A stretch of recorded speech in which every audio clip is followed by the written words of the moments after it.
Namasarvebhyaha.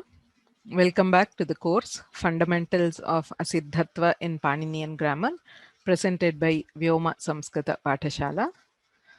Today is the 12th session of the course, and we will see a very quick summary of Purvatra Siddham, what works and what doesn't work. So Asiddhatva is a concept where a sutra is not recognized or it is invisible to other sutras. There are different sutras which give asiddhatva within the Ashtadhyayi. The most important sutra is the Purvatra Siddham, which stands at 8-1. So it divides the Ashtadhyayi into two parts. So the first part is called the Sapada Saptadhyayi, the first 7 chapters along with the first pada of the Ashtamadhyaya. The last 3 padas of the Ashtamadhyaya are called as Tripadi. So Purvatra Siddham operates at 2 levels. First one, it says Sapada Saptadhyayim Prati Tripadi Asiddha.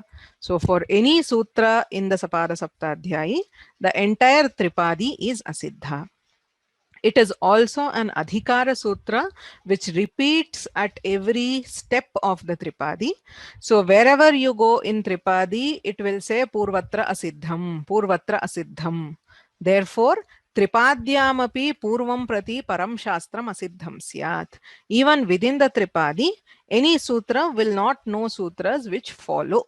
Each sutra of the Tripadi treats itself as the end of the Ashtadhyayi. So these are the two cases of Purvatra Siddham.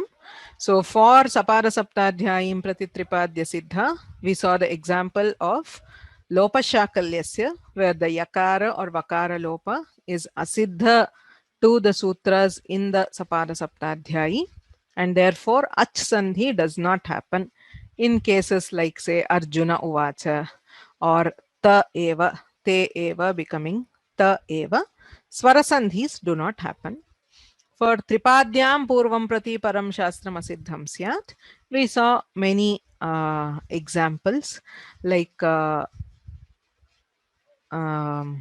Sanyogantasya Lopaha and Nalopah Pratipadikantasya, where Nalopa does not happen after Sanyogantasya Lopaha, as in the case of Mahant. We also saw some important examples within Tripadi and say contexts like Kurvanti, where the nesting of prakaranas. So first we have the Anuswara, then the Natva Prakaranam, and then the Parasavarna, which serves to protect that Nakara from being converted to Nakara in many cases. Then we saw exceptions to Purvatra Siddham. So summing all that up, what is the difference between Sapada Saptadhyayi and Tripadi? So as we see, the Apavada overruling Utsarga does happen even in the Tripadi. Even if the Apavada Sutra is later to the Utsarga Sutra, there is Apavada Badhakatva because of the Samarthya. Apavada Sutra Karana Samarthyat Utsarga Sutram Badhate. Okay. And then the Niyama Sutras, where a Vidhi is restricted by the Niyama.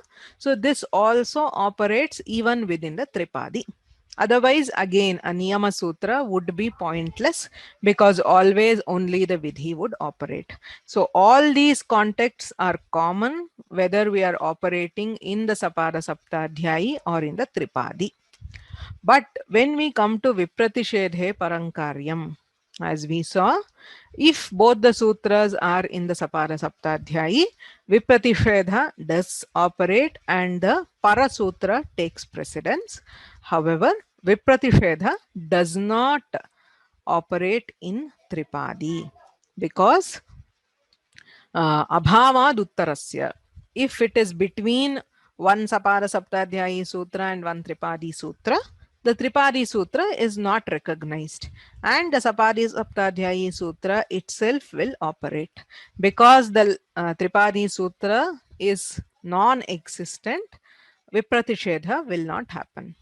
Similarly, between two sutras, both of them are in the Tripadi. There also we cannot apply Vipratishedha because the Purva Sutra does not recognize the Parasutra. So Purvatra Siddhe Nasti Vipratishedha. Also, earlier sutra can act upon the resultant of a later sutra. It's very important. Sequential operation of sutras within the Sapada Saptadhyayi. You can apply a sutra from the 7th chapter, then come to 2nd chapter, then go to 5th, then come back to 1st, whatever the order.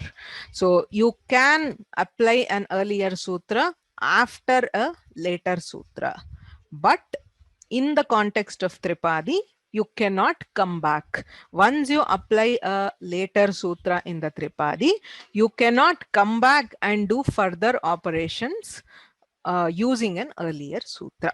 So these are the major differences, points of difference between the Sapada Saptadhyayi and the Tripadi. And the exceptions, we saw two specifically called out rules after Purvatra Siddham. Nalopaha Supswara Samnya Tugvidhishu Kriti. So Nalopa, as given by the Tripadi Sutra, Nalopaha Pratipadikantasya.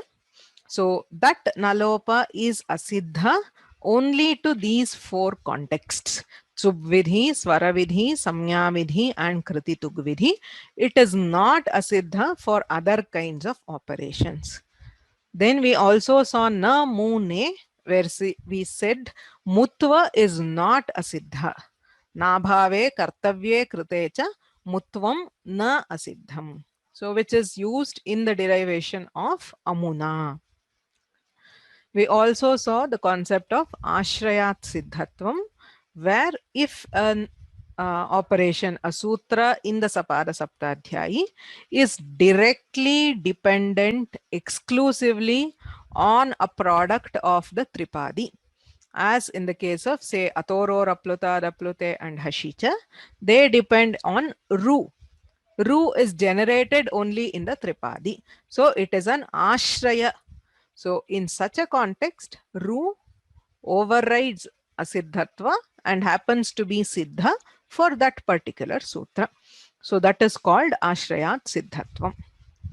So with this, we have completed the discussion of the basic aspects of Purvatra Siddham.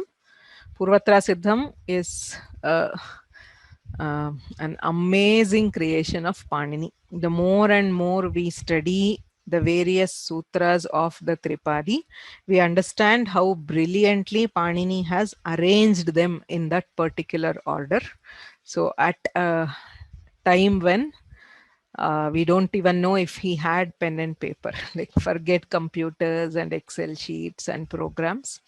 So purely by the power of his mind, by the brilliance of his thought, he has constructed such a amazing structure. I mean, if we look at it, it's like it's so tightly fitting in. So even if you move some small things here and there, sometimes we may not even realize what we are affecting because we don't know that many forms, but somewhere some form will take a hit. So the intent of this course is not to cover it comprehensively. It is just to give enough of an introduction so that whenever you see instances of asiddhatva, you are able to relate to it and appreciate the structure of the Tripadi. So in the next few sessions, we have 4 more sessions in this course. We will take a very, very superficial look at the other kinds of asiddhatva which operate in Paninian Vyakarana. येनाक्षर समाम्नायम् अधिगम्य महेश्वरात् कृत्स्नं व्याकरणं प्रोक्तं तस्मै पाणिनये नमः. वाक्यकारं वररुचिं भाष्यकारं पतञ्जलिं पाणिनिं सूत्रकारं च प्रणतोऽस्मि मुनित्रयम्.